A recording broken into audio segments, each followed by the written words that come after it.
All right, so let's get right into it. If you're using any of these AI coding assistants, you already know things are moving at a wild pace. But what if the biggest leap forward isn't actually about the AI writing better code?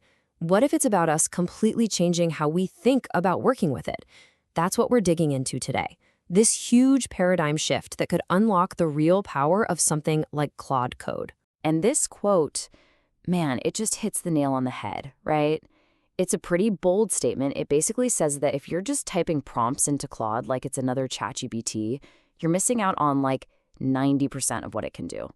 It's like we've been handed a laser scalpel and we're using it as a butter knife. We've got to learn how to use the tool properly. Okay, so how do we get to that other 90%? Well, it all starts with a mental shift. We've got to stop seeing this as just another chatbot. Right. The key here isn't about getting slightly better code generation. No, the real breakthrough is understanding that this is a completely new class of tool, an AI agent. And that one word, agent, that changes everything. You know, it's not just a tool you fire commands at anymore. It's a system, a teammate that you actually collaborate with. And this table really breaks it down. Your classic chatbot, it's reactive. You ask, it answers. It's stateless, meaning it forgets everything a second later. It's a tool you use, but an agentic system, totally different ballgame. It's proactive, it's context-aware, it actually remembers the conversation and the project. It's not a tool you use, it's a teammate you direct. So, this teammate operates using what's called an agentic workflow. And what does that actually mean? It means it can handle multi-step reasoning, it can plan, it can use other tools, but here's the absolute game changer, self-reflection. Think about that. The agent can be working on a task, realize, hey, wait a minute, this isn't working, and then pivot and correct itself, all without you having to step in. That is a huge deal. All right, so we have established we have this powerful agent. But how do we put it to work? Well, the first thing, the most critical step, is context. You've got to give your agent eyes. I love this analogy because it's so vivid. Imagine you're the AI. You just wake up. You're in a black box, and the only thing you know about the entire universe is the one little prompt someone just handed you. That's it. Without context, the AI is totally blind. It has no idea about your project's architecture, its goals, nothing. Every single prompt is starting from absolute zero. To make it a teammate, you gotta give it the full mission briefing. And that mission briefing? It comes in a surprisingly simple package, a markdown file called .claude.md. Now please, don't think of this as just some boring config file. It's not. Think of it like the detailed dossier you'd hand a new senior dev on their first day. Honestly, this might be the single most important file for leveling up from a simple tool to a genuine teammate. So what are we putting in this briefing document? Well, you're giving it the whole lay of the land, the project's file and folder structure. The map. You tell it how to get things running, the startup processes. You explain where key libraries are and what they're for. You give it the architectural style. And this is so important. You give it examples of both good and bad output. You're essentially teaching it your team's specific style, the project's unique DNA. Okay, so your agent has context, it can see. The next step is to actually bring it onto the team. We need to automate it, integrate it right into your daily workflow so it becomes an active player. And here's what that looks like in a real-world autonomous GitHub workflow. Check this out. Step 1, a developer opens a new issue, just like they always do.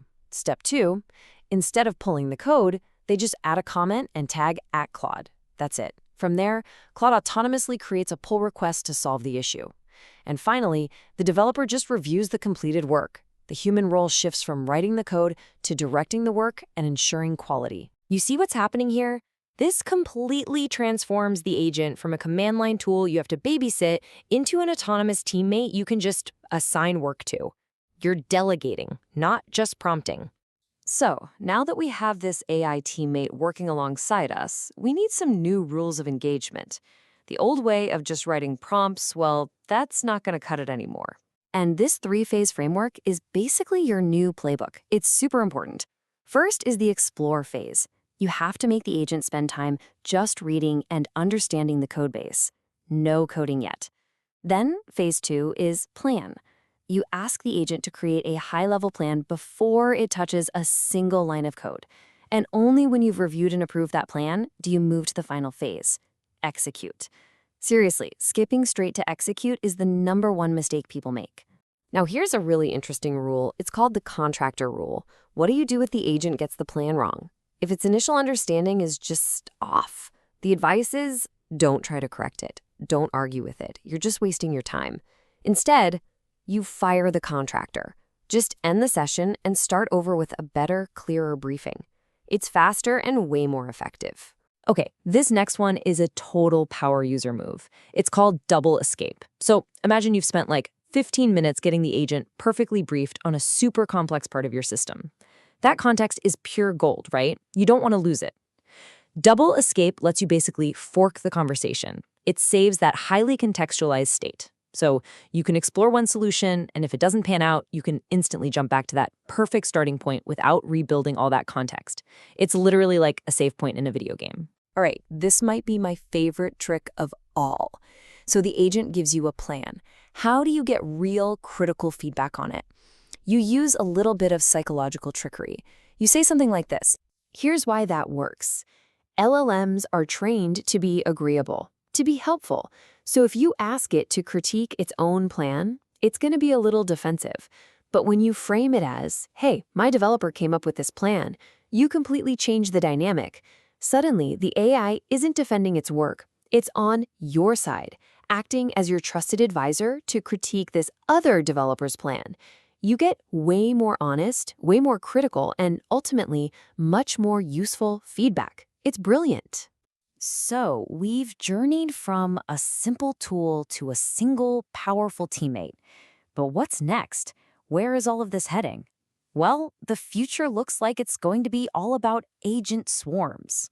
So, what are agent swarms? Well, imagine this. Instead of giving a problem to one AI agent, you give it to, say, 20 of them. They all go off and try to solve it in parallel, each taking a slightly different approach. Then, and this is the cool part, you have another AI that acts as a judge. It looks at all 20 solutions, evaluates them, and picks the very best one. It's like a bake-off for code. And this isn't some far future sci-fi idea. This is happening right now. People are already experimenting with workflows that spin up hundreds of agents at once to swarm a single problem. The scale here is just mind-boggling. And that leaves us with a pretty massive question to think about. If a single developer can manage a whole swarm of AI agents, what does the software team of the future even look like? We're talking about a fundamental shift where the developer becomes less of a coder and more of a conductor of an entire AI orchestra. The implications are, well, they're going to be huge.